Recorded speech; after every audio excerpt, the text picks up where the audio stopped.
What's going on here? The carpet is burnt again. And what is all this mess? We're always in chaos when you're not around, Dr. E. Voiceover. Just as Dr. E begins to clean up the mess from the chaos, the door to the office swings open with a creak. A shadowy figure steps in. It's Dr. X, looking rather flustered and worried. He walks over to Dr. E, his eyes scanning the burnt carpet and the disarray around. Not again, E. We can't afford this right now, not with the media breathing down our necks, he says, his voice heavy with concern. Dr. E, still dealing with the aftermath of the chaos, turns to Dr. X. I know, X, but it's not like I planned for this to happen. Sensing the mounting tension, Dr. X proposes a plan. Let's get ahead of this. We need to show them the good we're doing here. A public presentation, maybe? Dr. E pauses, considering the idea. That could work. We can show them how we work together, the positive side of our partnership with the system. Dr. X nods, relief washing over his face. I knew I could count on you, E. As they both start to plan the presentation, the scene ends, leaving a sense of hope amidst the chaos and the looming media scrutiny. Voiceover. The tension in the room is broken by the shrill ring of Dr. E's phone. He picks it up, his voice echoing through the office. Hello? Lawyer M, how can I help you? On the other end, Lawyer M's voice is grim. Dr. E, I have heard about the increasing media attention surrounding Dr. X and the situation with the system. We must act quickly. Dr. E's face tightens with concern as he asks for advice. Lawyer M's voice is steady as he suggests, we need to limit the public statements. Focus on a legal plan. Dr. E and Dr. X exchange a glance, the weight of the situation sinking in. They contemplate Lawyer M's advice, a mix of legal action and careful public strategy. The scene concludes on a note of determination, the duo committed to protecting Dr. X and refuting the negative media image. As the camera pans out, Dr. E's voice resonates in the room. We need to show them the truth, the reality of our work. The sense of resolve is palpable as they gear up to face the media storm together, a united front against the brewing storm. As the dust settles, the tension in the air is palpable. A deluge of light overflows from the window as the camera's flash inundates the office. The system, an electronic voice emanating from the loudspeakers, shatters the quietude. Voiceover. The media's attention had been attracted by the unusual events occurring at Dr. E's office. No sooner had the tumult subsided. The system, which normally maintains poise, sounded tense. The system. Dr. E, our disagreements have been detected by the media.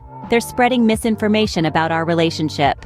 Dr. E, visibly anxious, retorts, this could lead to an escalation. We must act collaboratively and avoid drawing further media scrutiny. The doctor, by the abrupt transformation of the situation, glances at Dr. E, then at the flickering lights outside.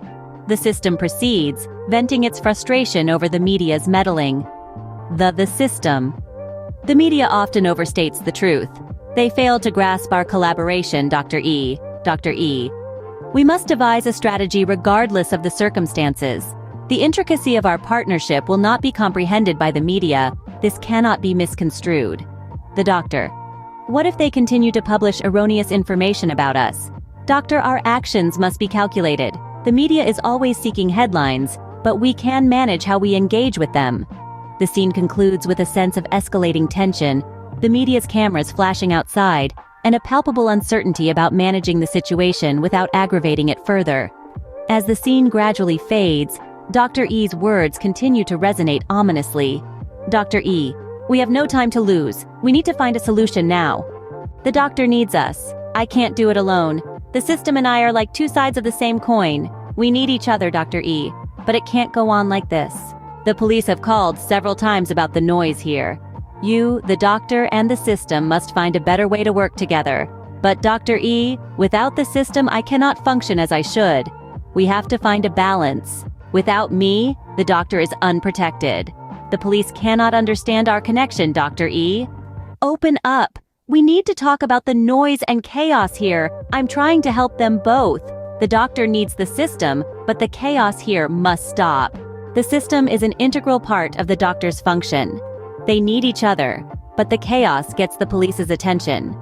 We cannot have chaos, whatever the reason.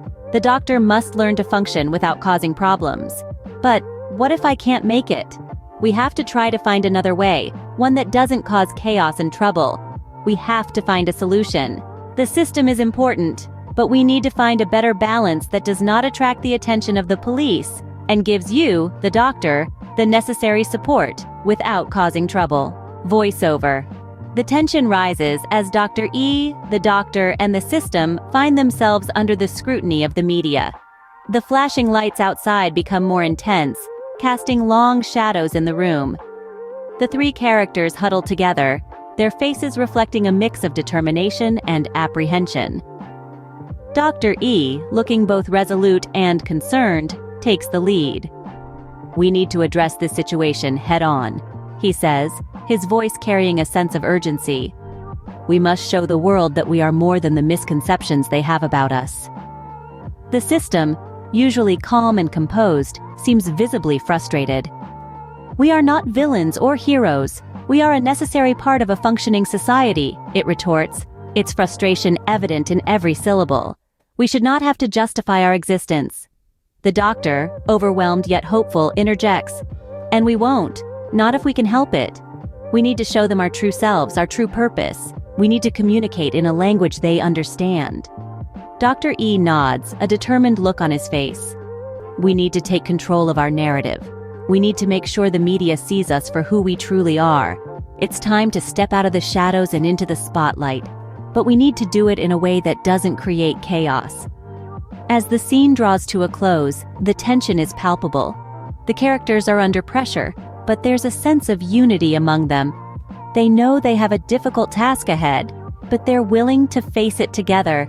The scene ends on a cliffhanger, leaving the viewers on the edge of their seats, wondering what's going to happen next. Voiceover. Dr. E and Dr. X are deep in conversation, their brows furrowed as they strategize their next move. The tension is palpable, but the determination is stronger. Suddenly, a knock echoes through the room, causing them to pause. The door opens and two stern-looking police officers step into the room. Their badges glint under the harsh light, and their expressions are unreadable. "We're here to understand the situation," one of them says, his voice echoing in the silent room. Dr. E and Dr. X exchange a glance before nodding, their faces serious. "We're willing to cooperate," Dr. E assures them, his voice steady. "We have nothing to hide."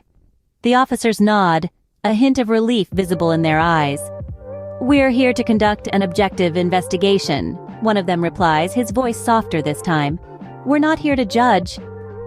The room falls silent again, the tension replaced with a sense of understanding, of cooperation. As the officers leave, Dr. E and Dr. X return to their discussion, their strategy now including a new element, cooperating with the police. The scene closes with the two doctors, their faces determined, ready to face whatever comes next. They're not just fighting for themselves anymore, they're fighting for the truth.